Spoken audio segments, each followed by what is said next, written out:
अमरपुर नाम के एक खूबसूरत गांव में दो भाई रहते थे, मयंक और राहुल।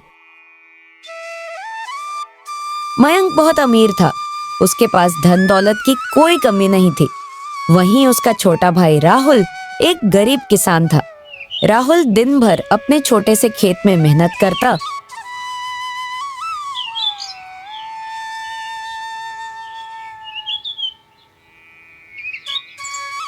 और जैसे तैसे अपने परिवार का पेट पालता था। दोनों भाइयों के माता पिता का एक दुर्घटना में निधन हो गया था। उनके जाने के बाद मयंक ने चालाकी से उनकी सारी संपत्ति और जमीन हड़प ली। उसने राहुल को सिर्फ एक छोटा सा खेत दिया ताकि वह अपनी जिंदगी चला सके। लेकिन मयंक इतने धन से भी खुश नहीं था। अब उसकी नजर राहुल के खेत पर थी।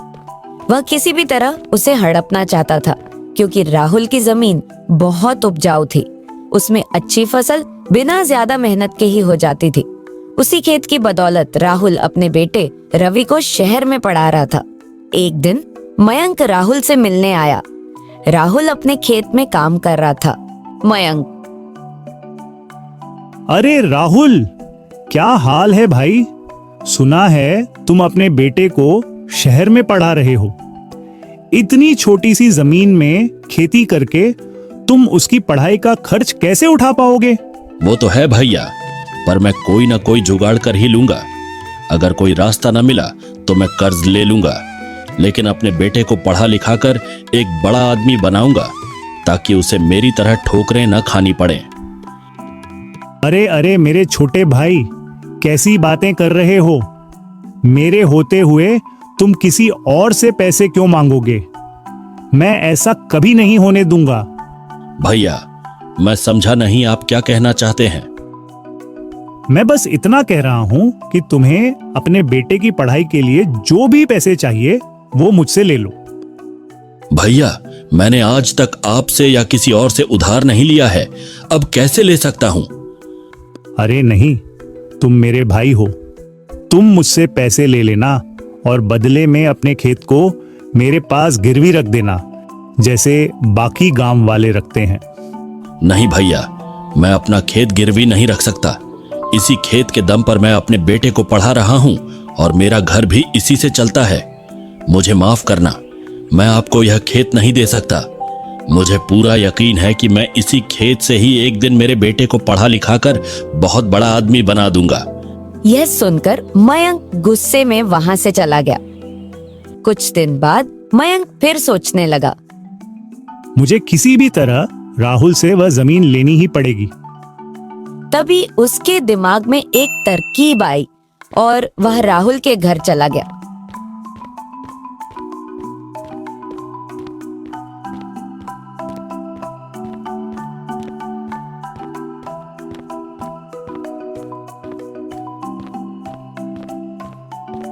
अरे राहुल भाई, तुम्हारी हिम्मत देखकर मुझे बहुत अच्छा लगा। मैं तुम्हारा बड़ा भाई होने के नाते तुम्हारी मदद करना चाहता हूं। तुम मेरी मदद लेने से मना नहीं कर पाओगे। भैया, मैं समझा नहीं आप क्या कहना चाहते हैं। तुम चाहो तो मुझसे पैसे मत लो और न ही अपनी जमीन मेरे पास गिरवी रखो। एक काम करो, गांव की दूसरी तरफ मेरी एक जमीन है जो तुम्हारी जमीन से 4 गुना बड़ी है। कुछ दिन उस पर खेती कर लो, तुम्हें काफी मुनाफा होगा और उससे मिले पैसों से तुम अपने बेटे की पढ़ाई पूरी कर पाओगे। बदले में जब तक मेरी जमीन तुम्हारे पास रहेगी तब तक तुम्हारी जमीन मेरे पास रह जाएगी। ठीक है भैया, मुझे मंजूर है। मयंक ने चालाकी से राहुल से कुछ कागजातों पर अंगूठा लगवा लिया। क्योंकि राहुल पढ़ा लिखा नहीं था, इसलिए उसे पता नहीं था कि उन कागजातों में क्या लिखा था। कुछ दिन बीत गए। राहुल उस जमीन पर काम कर रहा था। लो, आज का काम खत्म हुआ। मैंने बाजार से लाए सारे पौधे पूरे खेत में लगा दिए हैं। देखो कितने हरे भरे लग रहे हैं। बस कल सुबह का इंतजार है। इन्हें मैं कल सुबह फटाफट आकर सींच दूंगा। अब घर चलता हूँ, बहुत थक गया हूँ और भूख भी लगी है।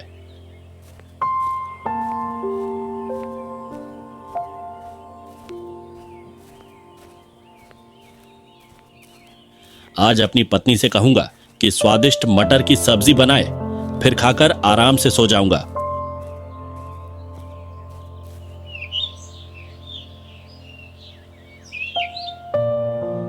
अगले दिन सुबह जब राहुल वापस खेत में आया तो वह देखकर हैरान रह गया। उसके सारे पौधे मर चुके थे। उसे पता चला कि उसके भाई ने उसे ठग लिया है। हे भगवान, यह क्या हो गया? यह तो एक बंजर जमीन है। मेरा तो पूरा खेत बर्बाद हो गया। अब मैं इस महीने घर कैसे चलाऊंगा? भैया ने मुझसे झूठ बोला।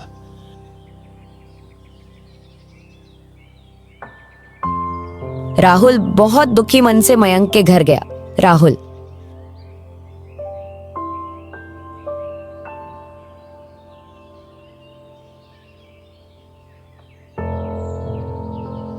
भैया, आपकी जमीन मेरे किसी काम की नहीं है, क्योंकि यह एक बंजर जमीन है।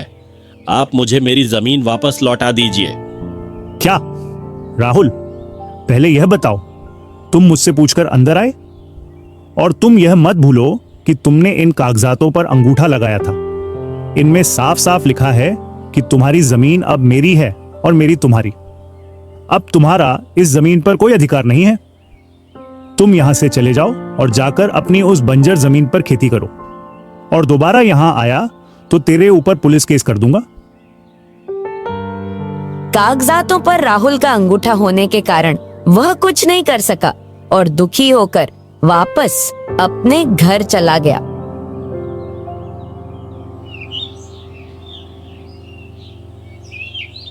और एक दिन रवि शहर से गांव अपने पिता के पास पढ़ाई की फीस के लिए फोन करता है।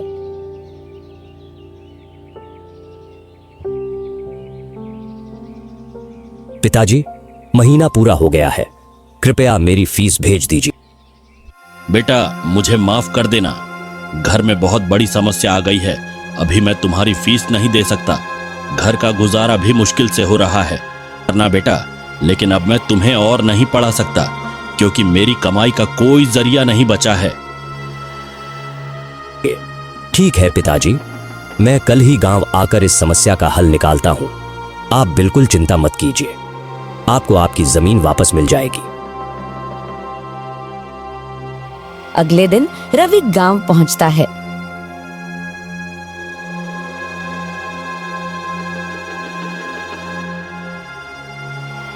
घर पहुंचने के बाद राहुल रवि को सारी सच्चाई बता देता है कि कैसे मयंक ने उसकी जमीन हड़प ली। रवि सारी तरकीब अपने पिताजी को बताता है। फिर दोनों रात होने का इंतजार करते हैं। रात के 11 बज चुके थे। सारे गांव वाले सो रहे थे। तभी दोनों बाप बेटे एक एक घड़ा लेकर अपने घर से बाहर निकलते हैं और अपने खेत की ओर चल देते हैं। खेत में जाकर दोनों बाप बेटे दोनों घड़ों को अलग अलग जगह जमीन खोदकर दफना देते हैं।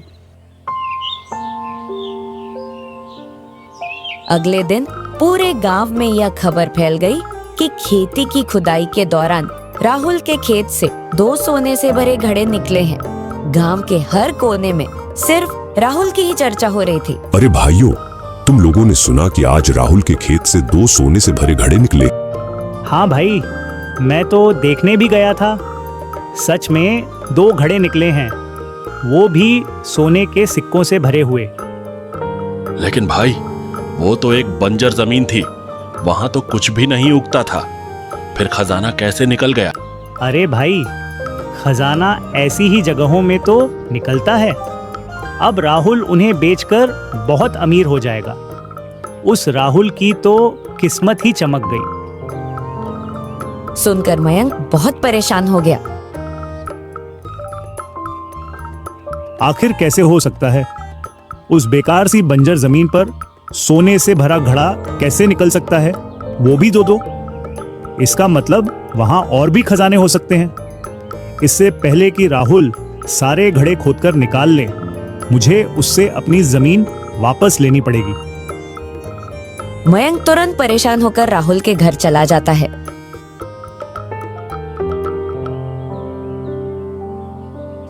अरे राहुल भाई, मुझे मेरी जमीन वापस चाहिए। तुम मुझे मेरी जमीन वापस कर दो और तुम अपनी जमीन वापस ले लो। मयंक की सारी बातें सुनकर रवि बोलता है, लेकिन मेरी एक शर्त है जो आपको माननी पड़ेगी। क्या शर्त है? अरे रवि बेटा, मुझे तुम्हारी सारी शर्तें मंजूर हैं। तुम बस मेरी जमीन मुझे वापस कर दो। आपको हमारी जमीन वापस करनी होगी और साथ ही साथ यह जमीन लेने के लिए आपको हमें 15 लाख रुपए भी देने होंगे। तभी हम आपको वह जमीन वापस करेंगे और यह सब कागजातों पर लिखित होगा। अरे इन दोनों बेवकूफ बाप बेटों को क्या पता उन सोने के सिक्कों की कीमत। बेचारे 15 लाख के पीछे पड़े हैं। मैं उन सिक्कों को बेचकर एक दिन में करोड़पति बन जाऊंगा। हाँ हाँ बेटा, हाँ हाँ, मुझे तुम्हारी सारी शर्तें मंजूर हैं। मैं कल ही तुम्हें पैसे दे दूंगा और कागजातों पर साइन भी कर दूंगा।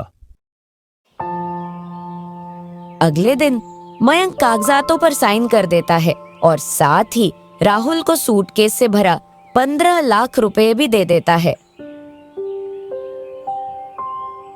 सारा काम हो जाने के बाद मयंक तुरंत अपने नौकर गोवर्धन को अपने खेत में लेकर जाता है।